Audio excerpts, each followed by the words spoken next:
রাজধানীর বনশ্রী এলাকায় আনোয়ার হোসেন নামে এক স্বর্ণ ব্যবসায়ীকে গুলি করে তার কাছে থাকা ২০০ ভরি সোনা এবং নগদ ১ লাখ টাকা ছিনিয়ে নিয়েছে দুর্বৃত্তরা। ২৩ ফেব্রুয়ারি রবিবার রাত 10:30টার দিকে বনশ্রী ডি ব্লক ৭ নম্বর রোডের ২০ নম্বর বাড়ির সামনে এই ঘটনা ঘটে। পরে রাত ১২টার দিকে গুলিবিদ্ধ অবস্থায় তাকে উদ্ধার করে ঢাকা মেডিকেল কলেজ হাসপাতালের জরুরি বিভাগে নিয়ে আসা হয়।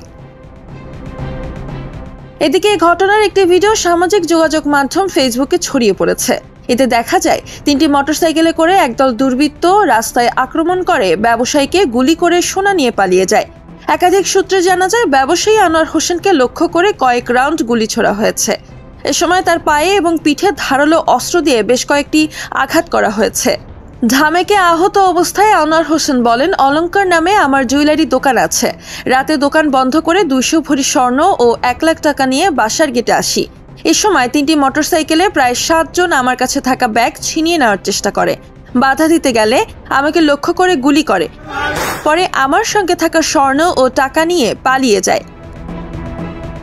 এ বিষয়ে ঘটনাস্থল থেকে রামপুরা থানা পুলিশের পরিদর্শক তদন্ত আতাউর রহমান বলেন, একটি ভিডিও ভাইরাল হয়েছে, সেটা দেখে কিছুটা ধারণা করা যাচ্ছে। তাছাড়া সিসিটিভি ফুটেজও পাওয়া যাবে। আশা করি দ্রুত অপরাধীদের গ্রেপ্তার করে আইনের আওতায় আনতে পারব। মারিয়া মায়া, নবীন নিউজ, ঢাকা।